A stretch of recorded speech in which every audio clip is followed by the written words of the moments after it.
was the end of July, July 31st, and immediately hit the road and went south. To make what we thought was going to be a very leisurely, fun trip, and it was at the beginning. And for those who remember what happened the summer of 2017, it was a pretty intense summer as far as hurricanes are concerned. That was the summer of Hurricane Harvey, which didn't really affect southern Florida, but it was also the summer of Hurricane Irma and Maria. When Hurricane Harvey hit in Texas, and then the beginning of September is when Hurricane Irma affected the Leeward Islands, came across and affected Florida and Georgia and the Carolinas. We took possession of Hope just about 3 days after Irma started forming off the Cape Verde Islands. We were staying with a friend of ours who we had met actually when we went down to survey the boat. She was out of town on a cruise. She was nice enough to let us come back and stay with her at her place for free in exchange for taking care of her pets.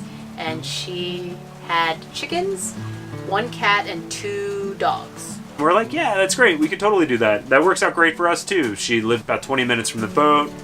Everything's good. Within the first day of being there, the hurricane cone forecast for Irma showed that it was going to affect southern Florida for sure. I grew up in North Florida, so hurricane threats were something that I was relatively familiar with. We learned that the employees at Indiantown Marina themselves had to undergo mandatory evacuation, so we knew, like, wow, this is super serious. I feel like it was maybe over 100 degrees inside the boat while we were working on it, but I think adrenaline goes a long way, and when you know this is it, we don't have another home to go back to, so you take it very seriously. They weren't quite sure where it was going to make landfall. There were projections that had it going dead over the center of the state, straight over Lake Okeechobee, which is basically where we were in Indiantown, scheduled as Category 4 by the time it hit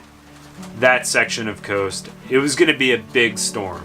So our effort to take our new home back to Lake Lanier in Georgia quickly became an effort to not only prep the boat for an impending storm, but also helping our friend take care of her home for an impending storm and take care of her animals.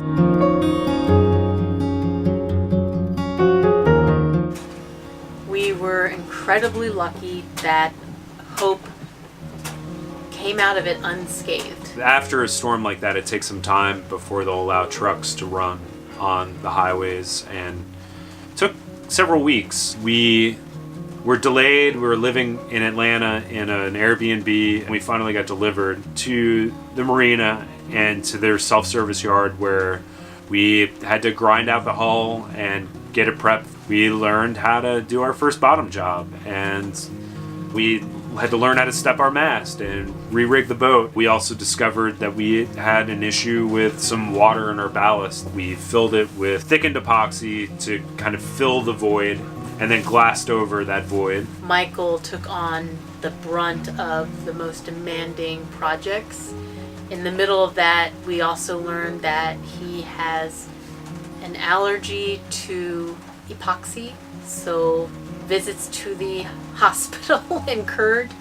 It was a very huge learning curve as new sailors and new boat owners, but we put the boat back together. We muscled through it. We learned a lot, and we got some really great guidance. Well, people are obviously trying to put back their lives together, and still are. A lot of people lost their homes, their lives, and their boats from Irma. So, we definitely were lucky when it came to that. Even as nerve-wracking and intense as it was that we got to really see what the cruising community was made of. We were lucky to have people come and offer us help, give us reassurance and opinions on what we could do to make the boat safe, as well as helped others. When we just saw a really incredible effort of people helping each other with an impending catastrophe, it was reassuring to know that we were surrounded by people who were willing to take care of each other.